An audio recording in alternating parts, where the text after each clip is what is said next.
যাত্রীবাহী বাস, লঞ্চ, ট্রেনে, পথে ঘাটে ভিক্ষাবৃত্তি সাধারণ ঘটনা। বিমানে বিনামূল্যে ভ্রমণ বা যেখানে সেখানে ওঠানামার সুযোগ না থাকায় পরিবহনটি ভিক্ষুকদের আওতার বাইরে এতদিন এমনটাই ধারণা করা হচ্ছিল। কিন্তু এবার ভিক্ষাবৃত্তি পেশাকে মাঝ আকাশে নিয়ে গেলেন এই ব্যক্তি। সম্প্রতি ভিডিওটি ভাইরাল হয়েছে সামাজিক যোগাযোগ মাধ্যমে। এ নিয়ে চলছে আলোচনা সমালোচনা আর ব্যাপক ট্রলিং। ভাইরাল ভিডিওতে দেখা যায় সাদা কুর্তা, পায়জামা ও নীল ওয়েস্টকোট পরা এক ব্যক্তি বিমানের আসনের মাঝখানের সরু প্যাসেজ দিয়ে ঘুরে বেড়াচ্ছেন এবং অর্থ সহায়তা চাইছেন। তার এক হাতে একটি রশিদের বান্ডিল। যিনি যাত্রীদের উদ্দেশ্যে বলেন তিনি একটি মাদ্রাসা নির্মাণের জন্য অর্থ সংগ্রহ করছেন। কেউ চাইলে সহায়তা করতে পারেন, কাউকে সিট থেকে উঠে আসতে হবে না, তিনি তাদের কাছে যাবেন।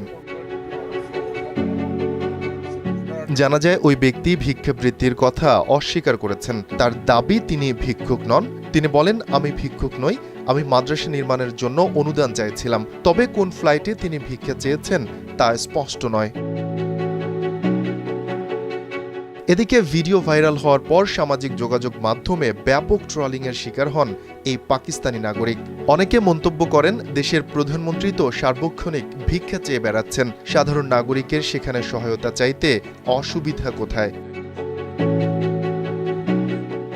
আরেকজন মন্তব্য করেন, আরে দাদা, ভিক্ষা করা সহজ নাকি?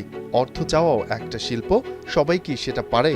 পাকিস্তানের এই ব্যাপারে বিশ্বজোড়া খ্যাতি রয়েছে, এটা কি মোটেই হালকাভাবে নেওয়া উচিত নয়। অন্যদিকে দেশের ইমেজ নষ্ট করায় ওই ব্যক্তিকে আইনের আওতায় আনার দাবি জানিয়েছেন অনেক পাকিস্তানি। তারা বলছেন, বিমানে চড়ে এ ধরনের কর্মকাণ্ড করে দেশকে ছোট করেছেন তিনি।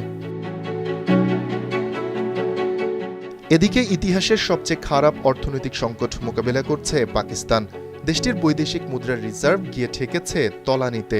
IMF এর লোনের টাকায় কোনো রকম সংকট মোকাবিলার আপ্রাণ চেষ্টা চালাচ্ছে ইসলামাবাদ। সবশেষ যুক্তরাষ্ট্রের ওয়াশিংটন ডিসির উপশহরে নিজেদের একটি ঐতিহাসিক দূতাবাস $৭১ লাখ বিক্রি করে দিতে বাধ্য হয়েছে দেশটি।